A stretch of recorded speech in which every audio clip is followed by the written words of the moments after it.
The market's dominated by Samsung, HTC, Apple, LG, and more, but BLU is an up-and-coming manufacturer based in the Miami area that's releasing some pretty great smartphones at a reasonable price. I'm Aaron Baker from PhoneDog.com. BLU's Life One device, which is arguably their flagship, is in the office, and we're taking a look in the full review. At $300 off contract, can this compete on price and on specs? Let's go find out. After releasing several devices intended to compete in the Android space, the BLU Life One is finally here. Now, BLU has made quite a few devices, and we've seen them on PhoneDog.com and on YouTube.com/PhoneDog, the BLU Life Play, the BLU Life View, but this is arguably the flagship device in BLU's product portfolio right now. This thing can be had at negrielectronics.com right now for $298.50. $300 for an unlocked device with pretty solid specifications and a nice metal housing as well makes the BLU Life One a device worth considering, even though it doesn't have that LG or Samsung or Apple or HTC name. Definitely worth checking out. Now, to give you a specs rundown here, the BLU Life One, you're looking at really nice specs all around. A 1.2 gigahertz quad-core Cortex A7 CPU. You've got a nice 5-inch display here. It is 720p, not quite 1080, but 720 by 1280 pixels, 294 ppi. On the back, you're rocking a 13 megapixel camera with 1080p HD video recording, a removable 2000 milliamp hour battery, Android 4.2 Jelly Bean with some minor customizations, which we'll talk about in the full review. Front-facing camera, and more. I should point out the front-facing camera itself is a nice camera, 5 megapixel camera on the front. This thing comes in at a really nice size, about 145 grams, 5.11 ounces, and 0.35 inches thick. So really a nice unit all around and very thin, and the metal on the sides looks nice. Speaking of the sides, let's take a look here. On the housing side, left spine, you get your volume rocker. Right side, you get your power button. Up top, 3.5 millimeter headphone jack. Down here at the bottom, micro USB charging port and microphone. Kind of a similar design here to another manufacturer with the way that they've got the metal around the edges with the brakes for the antenna. And then on the back, yes, it is plastic, but this does come with a case out of the box. And again, keeping in mind what you get for the money, the bang for the buck here is really intense, like camping. Intense. Guy camping, get it? Ha! That's my bad joke of the day. Before I get too far, I want to thank our partners at Best Buy Mobile for giving us devices like the BLU Life One and other devices for use in our One-Pawed Bandit giveaway game. When you go into Best Buy Mobile, you'll walk out working. They'll make sure your email, your web, your contacts on whatever device you get set up and ready to go, so you don't have to waste the time doing it. It's part of their great walkout working program. And also take a look at this device at Negri Electronics. So let's jump right in and see what you get out of the box. You can see some minor customizations and changes. One of those, you may be thinking to yourself, how is this pink? This should be kind of stock Android blue. Well, I'll show you how that works. Settings in here, you can see all of your settings, wireless and networks, device, personal accounts, and more. And I can go in here and it does give me a level of customization to come in here and go to, for example, display, and I can come down and select my theme, and I've got a couple of different options to choose from. Green happens to be my favorite color, so I'll change it to green, and you can see that in place of raspberry, I've got the green option now, and everything is lighting up in green color. So again, Android 4.2 here, so you do have the joint notification bar area and the shortcuts here with quick access to airplane mode, battery life, Wi-Fi, Bluetooth, etc. And I can easily get to those by bringing down both fingers or pulling down with one finger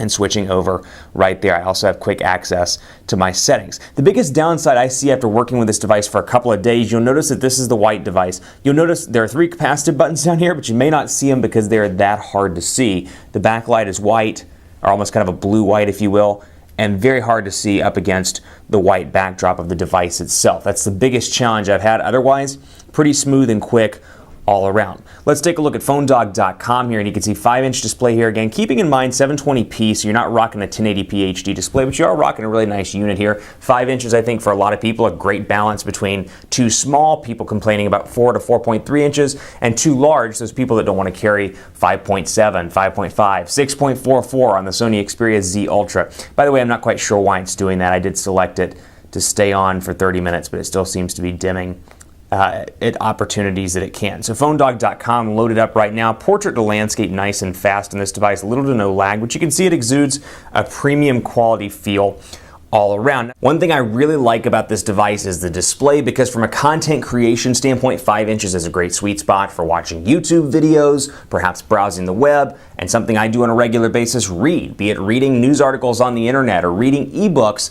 it's a great display for that. And I love reading books. It's a huge thing for me, and I have some pull around these parts. So I've partnered with our partners at Audible. You can go to audible.com/PhoneDog and download an audiobook for free, and you can use it on your Android device with the Audible application. Now, Audible's awesome all around. They offer over 150,000 downloadable titles, and whether it's nonfiction, science fiction, or periodicals that you love, you can get your reading fix right here on your device itself. Earlier this morning, I was listening to The Litigators by John Grisham. I'm a huge John Grisham fan, and right now I have Hunger Games pulled up, as you see right here. But huge John Grisham fan. I love to see what's going on with Oscar Finley and Wally Figg in The Litigators. Awesome read all around. And for me, I have a 45-minute to about an hour and a half commute to my office, depending on how bad traffic is. So what I do, pop in an audiobook, plug it into that 3.5mm jack, plug it into my car, and listen through my speakers while I'm on the road. Super awesome all around, and it's all thanks to Audible right here on my Android device. Now again, you can go to audible.com/PhoneDog, download your own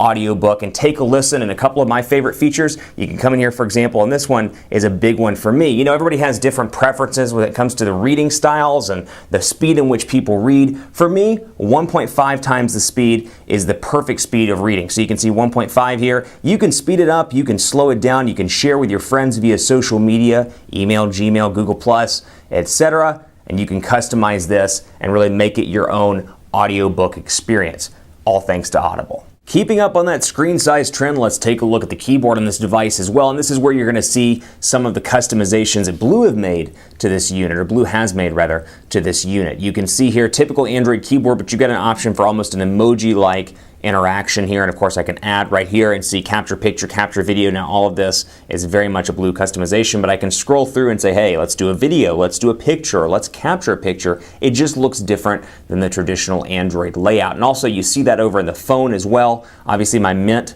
color theme here prevalent in the actual dialer itself. I can come through here and do a video call, and then I can go into my recent calls and see all calls, or I can organize it out by recent, received, missed, etc. And I can jump right in to my contacts if that's something that I wanted to do. So just some minor customizations. You see it throughout this unit. And another benefit here, you know, a lot of people like those features that Samsung includes on the Samsung Galaxy S4 and Samsung Galaxy Note 3, and to an extent with the HTC One as well. Well, I can turn on smart gestures on this device as well. And I've got proximity unlock, a bunch of different options. Proximity answer phone, dial phone, so I can turn on proximity unlock, for example, and I can turn the device off.